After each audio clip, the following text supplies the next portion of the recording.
269.8 Bhāṣya. अतः कर्माणि अविद्यावस्थायाम् एव चोद्यन्ते न विद्यावस्थायाम् विद्यायां हि सत्याम् उदिते सवितरि शार्वरम् इव तमप्रनाशम् उपगच्छति अविद्या प्राग् विद्योत्पत्तेः अविद्या प्रमाणबुद्ध्या गृह्यमाणा क्रियाकारकफलभेदरूपा सती सर्वकर्महेतुत्वं प्रतिपद्यते न अप्रमाणबुद्ध्या गृह्यमाणायाः कर्महेतुत्वोपपत्तिः प्रमाणभूतेन वेदेन मम चोदितं कर्तव्यं कर्म इति हि कर्मणि कर्ता प्रवर्तते न अविद्यामात्रम् इदं सर्वं निशा इव इति यस्य पुनः निशा इव अविद्यामात्रम् इदं सर्वं भेदजातम् इति ज्ञानं तस्य आत्मज्ञस्य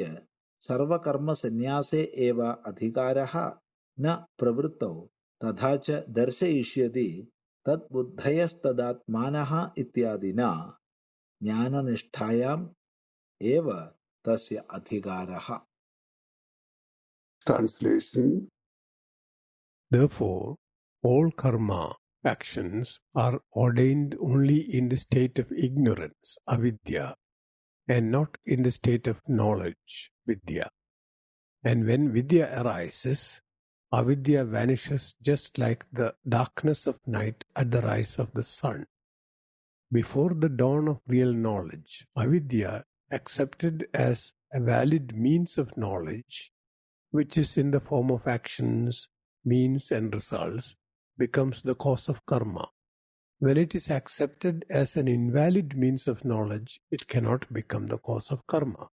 The doer does the actions with the idea, quote, "This is the duty enjoined on me by the authority of the Vedas," unquote, and not on the realization that all this is only avidya and like night.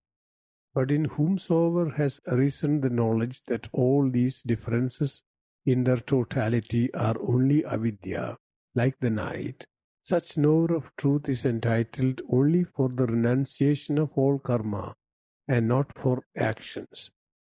Thus, by the words beginning, quote, "Those whose intellect is fixed on that, whose self is that," unquote, etc., it has been shown that he, such a person, is empowered only for steadfastness of wisdom.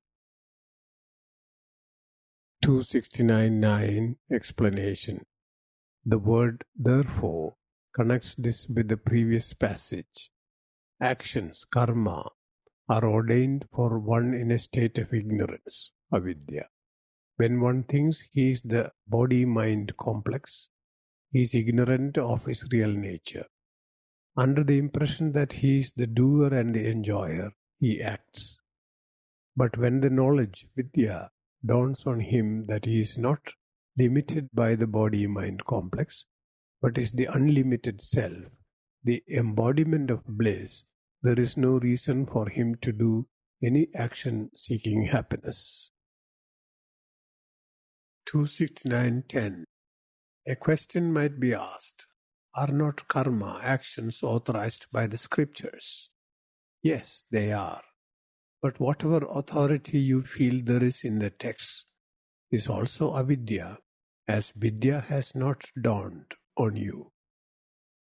During the reign of avidya, there is no conscious awareness that you are doing karma out of avidya.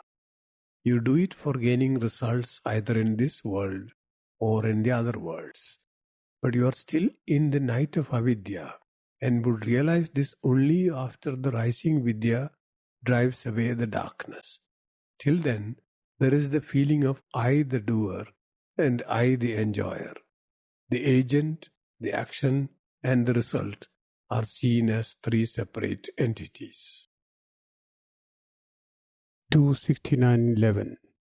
But once vidya has dawned, the jnani realizes that the world of differences is unreal and that there is only one truth, non-dual. He revels in the self and there is no karma for him. He is released from bondage of samsara, See 4.13.3 of Volume 1. Renunciation is his path. In support of this, the Acharya cites Sloka 5.17 of Gita. Tad buddhayas tadatmanas tannishtas tatparayanaha gachandya punaravrittim jnana nirdhuda kalmashaha. Those who have their intellect absorbed in that, whose self is that, who are steadfast in that, who have that as their supreme goal, they attain the state of non-returning, their dirt having been removed by knowledge. 269.12 Bhāṣya. तत्र अपि प्रवर्तक प्रमाण अभावे प्रवृत्ति अनुपपत्तिः इति चेत्. Translation. Objection. Suppose even there, in the case of Sthita Prajna, renunciation, steadfastness in knowledge, is not appropriate in the absence of authority. 269.13 Explanation. The objection is that if Jnani is above scriptural injunctions, what is the valid means of proof for his remaining steadfast in knowledge? 269.14 Bhāṣya. न स्वात्मविषयत्वाद् आत्मज्ञानस्य न हि आत्मनः स्वात्मनि प्रवर्तक प्रमाणापेक्षता आत्मत्वाद् एव तदन्धत्वाद् च सर्वप्रमाणानां प्रमाणत्वस्य न हि आत्मस्वरूपाधिगमे सति पुनः प्रमाणप्रमेयव्यवहारः सम्भवति. प्रमातृत्वं हि आत्मनः निवर्तयति अन्त्यं प्रमाणम्. निवर्तयद् एव च अप्रमाणी भवति स्वप्नकाल प्रमाणमिव प्रबोधे. लोके च वस्तु अधिगमे प्रवृत्ति हेतुत्व अदर्शनाद् प्रमाणस्य तस्माद् न आत्मविदः कर्मणि अधिकारः इति सिद्धम्. Translation. Reply. No, since knowledge of the self relates to one's own self. As it concerns oneself, there is no need of another injunction to impel one towards oneself. All means of knowledge and their validity end in the self. At the realization of the self, there is no scope at all for another proof of knowledge. Self-knowledge, which is the final authority, eradicates the possibility of the self becoming a perceiver. As soon as it is eradicated, it loses its authority, just as the means of proof in the dream gets lost in the waking state. In the day-to-day world too, once an object is perceived, we do not see any reason for the means of knowledge to continue to act. Therefore, it is proved that the realized one has no entitlement for karma. 269.15 Explanation. The objection is met with the statement that knowledge of the self is about oneself and not about any external object or event. As self is one's own nature, for a man who has realized that, there is no need of any other authority to know that and be absorbed in that. All authority and proof of knowledge have their final destination there. The ultimate authority is one's experience of the self. It is this self-knowledge that all the scriptures celebrate as the final destination. 269.16 Moreover, in this ultimate self-knowledge, even the need of perception becomes irrelevant. In the beginning, the sadhaka reads the scriptures, listens to teachers, and ruminates over what he has heard. He has a strong desire to know Brahman, but once he reaches there, he realizes that Brahman is not something to be known, but his own self. Any difference among the knower, the known, and the act of knowing disappears. In that realization of non-duality, perception as a need and as an activity disappears. It is as if he has awakened from a dream where all these were necessary. all the means of knowledge employed in the dream are no longer relevant.